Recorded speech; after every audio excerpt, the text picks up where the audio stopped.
The SpaceX headquarters in Hawthorne, California, buzzed with energy as sunlight streamed through the floor-to-ceiling windows.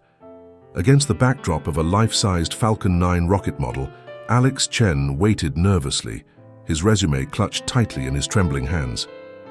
The 26-year-old MIT graduate had beaten thousands of applicants for this final interview. His entire future hinged on the next 60 minutes. 3 senior engineers had already grilled him for hours on propulsion systems and orbital mechanics. Alex had answered every question flawlessly, drawing from his 4 years of research at NASA's Jet Propulsion Laboratory. But the real test was yet to come. "He's here," whispered one of the engineers, straightening his posture. The room fell silent as Elon Musk strode in, dressed in a simple black t-shirt and jeans. No introduction, no handshake. His eyes scanned Alex from head to toe in one swift movement. "Tell me why I should hire you," Musk said, his voice surprisingly soft. Alex launched into his carefully rehearsed answer about his innovations in rocket fuel efficiency, but Musk's attention had already drifted downward. As Alex spoke, Musk's eyes remained fixed on something below the table. Mid-sentence, Musk raised his hand, silencing Alex. Without saying a word, he simply pointed to Alex's shoes. The worn-out sneakers told a story that no resume could. Frayed. Laces? The right sole slightly more worn than the left. Small burn marks on the toe caps from late nights in the lab. These weren't the polished dress shoes of someone playing a part. These were the battle scars of a true engineer. The room held its breath as Musk's finger remained aimed at Alex's feet. Those shoes had been with Alex through everything. His mother had scraped together $60 for them 3 years ago, when he was still an underpaid research assistant living on ramen noodles in a cramped Boston apartment. "You can't change the world with cold feet," she had said, pressing the shoebox into his hands the day before she started her second job to help pay off his student loans. He'd worn them when he built his first engine prototype in his apartment bathroom, setting off the fire alarm at 3 a.m. They'd carried him across the MIT campus for countless all-nighters, through snow and rain, as he fought to finish his degree, while working 2 jobs. The right sole was more worn because Alex always pivoted on that foot when moving between workstations in the lab. The burn marks came from the night he accidentally dropped molten metal while working on a miniature rocket, thruster, the same thruster design that had caught NASA's attention and earned him his fellowship. "I could buy new shoes," Alex explained, breaking the uncomfortable silence. "But every imperfection reminds me of a lesson learned." Musk's expression remained unreadable. He finally looked up from the shoes and studied Alex's face with the same intensity. "Follow me," Musk said suddenly, turning on his heel. Musk led Alex through a series of security doors and into a massive hangar. Inside stood something covered by an enormous tarp, its shape hinting at a vehicle unlike anything Alex had seen before. "What do you think is under there?" Musk asked, stopping a few yards from the mysterious object.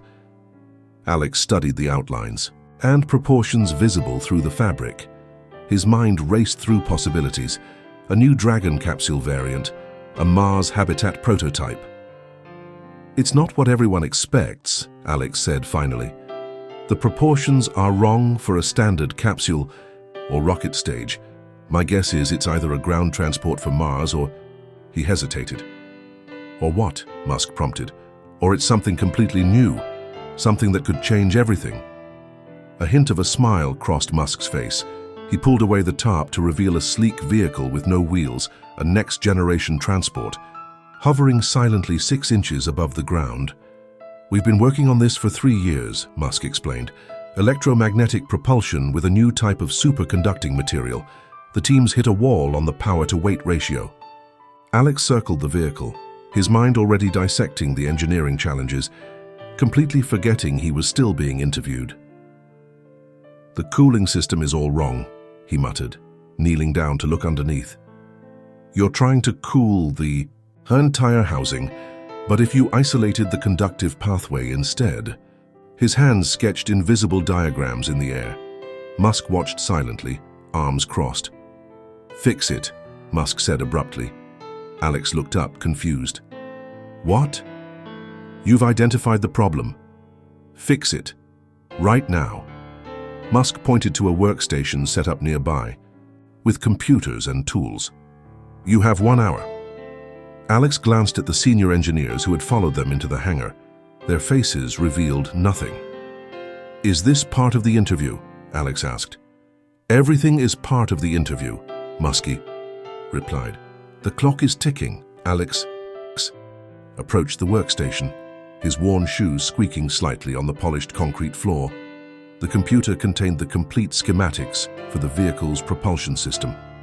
As he dug into the details, he realized the brilliance of the design and also why it was failing.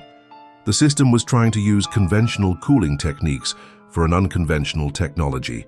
Alex's mind flashed back to his apartment bathroom lab, where he'd faced a similar overheating problem with his miniature thruster. The solution had come to him at 4 a.m. after 3 days without sleep.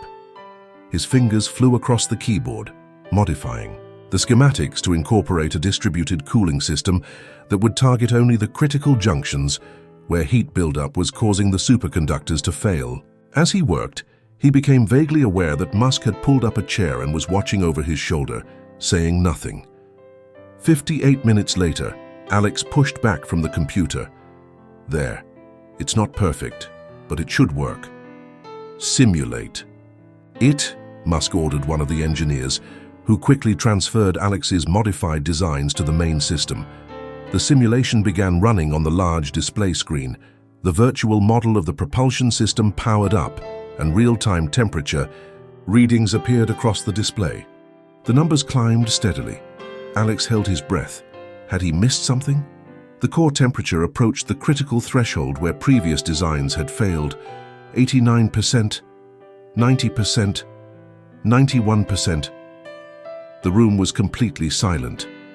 Alex could hear his own heartbeat. 94%, 95%, 96%. The temperature curve began to flatten. 97%, 97.5%, 97.8%. It plateaued at 98.2% of critical temperature. The simulation continued running for a full minute with the system remaining stable.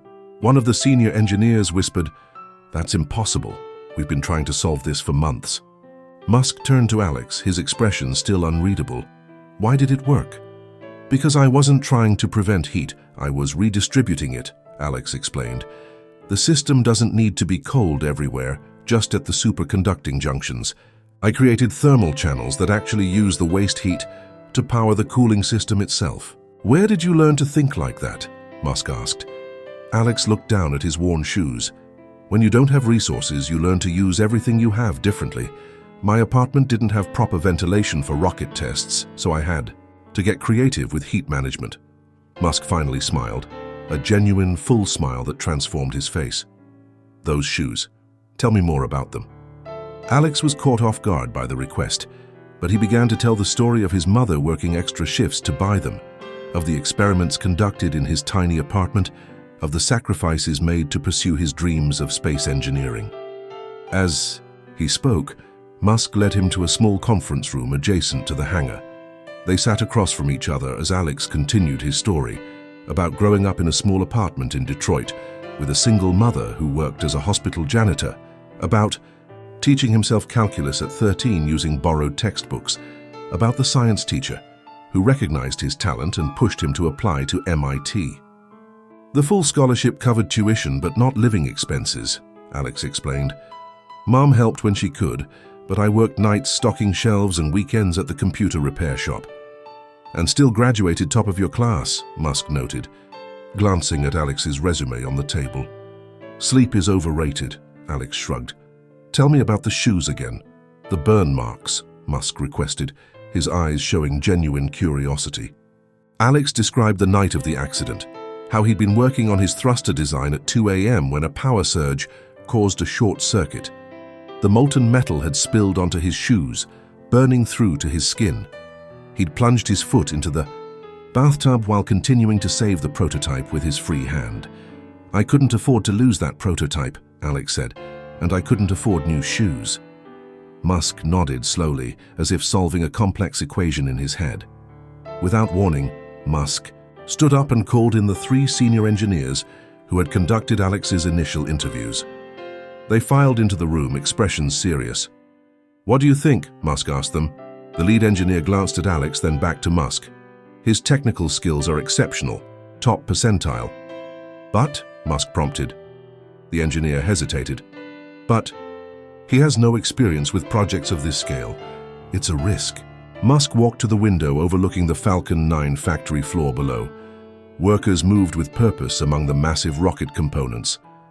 Do you know what the biggest risk to innovation is? Musk asked, his back to the room. It's not failure.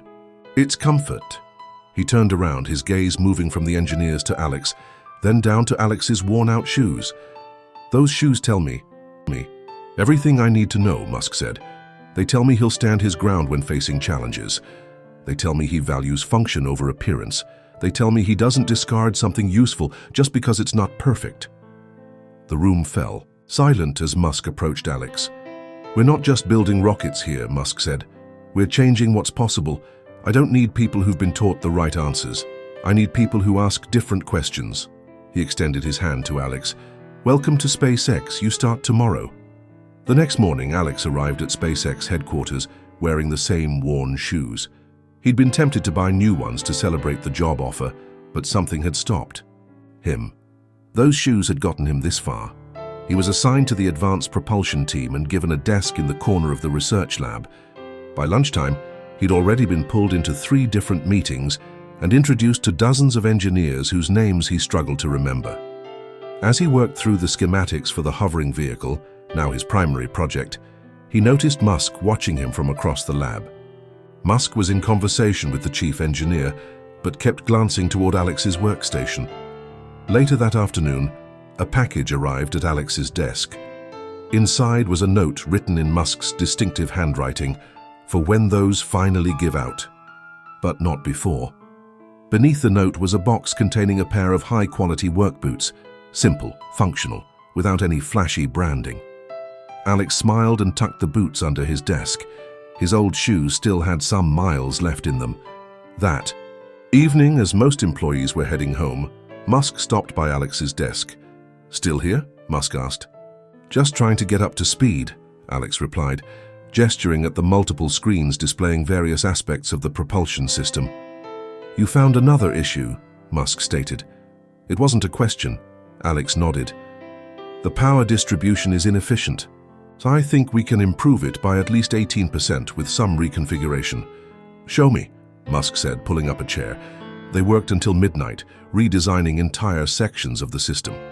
What amazed Alex wasn't just Musk's technical knowledge, but his willingness to discard previous approaches entirely when a better solution presented itself. 6 months later, Alex's contributions had extended far beyond the hovering vehicle project. His approaches to thermal management and energy efficiency had been adopted across multiple SpaceX systems, including a critical component of the next-generation Starship. The original hover vehicle had evolved substantially under Alex's guidance, developing from a proof of concept into a functional prototype that could now carry actual passengers. The day of its first manned test had arrived. Alex stood in the hangar, watching as the final safety checks were completed. His original shoes, now held together with duct tape in places, were still on his feet, though the soles were nearly worn through. Musk appeared beside him, observing the vehicle with critical eyes. Are you confident? He asked. In the technology, so yes, Alex replied, but this is still experimental. There are always unknown variables. Musk nodded approvingly at the honest assessment. That's why I'm driving it first. Alex's head snapped toward him in surprise. You? But the test pilots... Never ask someone to take a risk you wouldn't take yourself, Musk said simply. The test proceeded with Musk at the controls. The vehicle performed flawlessly, hovering silently around the massive test track built inside. SpaceX property. When Musk finally powered it down and emerged from the cockpit, the entire engineering team erupted in applause. As the celebration continued around them, Musk approached Alex. You remember what I said during your interview about the biggest risk to innovation? Alex nodded. That it's not failure, it's comfort. Look around, Musk gestured to the successfuls. Prototype. This exists because you weren't comfortable, because you questioned our assumptions and found a different path. He pointed down at Alex's now ragged shoes. It's time for those new boots, Chen. You've earned them. 3 years later, Alex stood on the launch pad at Kennedy Space Center as the first crewed mission to Mars prepared for liftoff.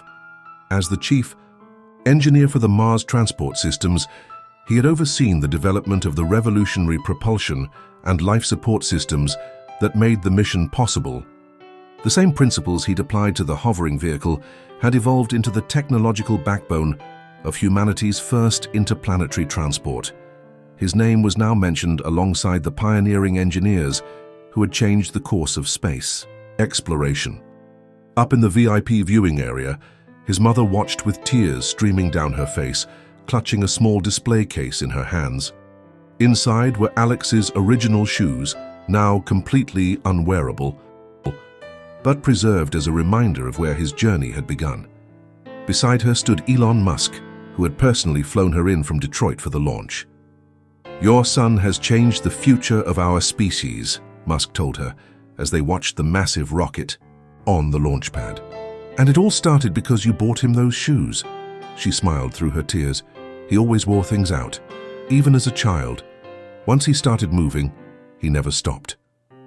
As the countdown reached its final seconds, Alex touched the boots on his feet, the ones Musk had given him on his first day. They too were now worn and weathered from countless hours in the workshop and on test sites across the country. The rocket ignited in a controlled fury of power, lifting gradually at first, then with increasing speed toward the heavens. As it climbed, Alex reflected on the journey that had brought him here, from a tiny apartment in Detroit to the threshold of humanity's greatest adventure. It had all begun with a wordless gesture during a job interview. A billionaire genius simply pointing at a pair of worn-out shoes, recognizing in them something that no resume could convey. The unmistakable marks of someone who never gave up. No matter how difficult the path, sometimes Alex realized, your greatest strength isn't what you have, but what you've overcome to get where you are. And sometimes, the most important thing anyone can see in you is not what you say, but the journey written in the things you carry with you.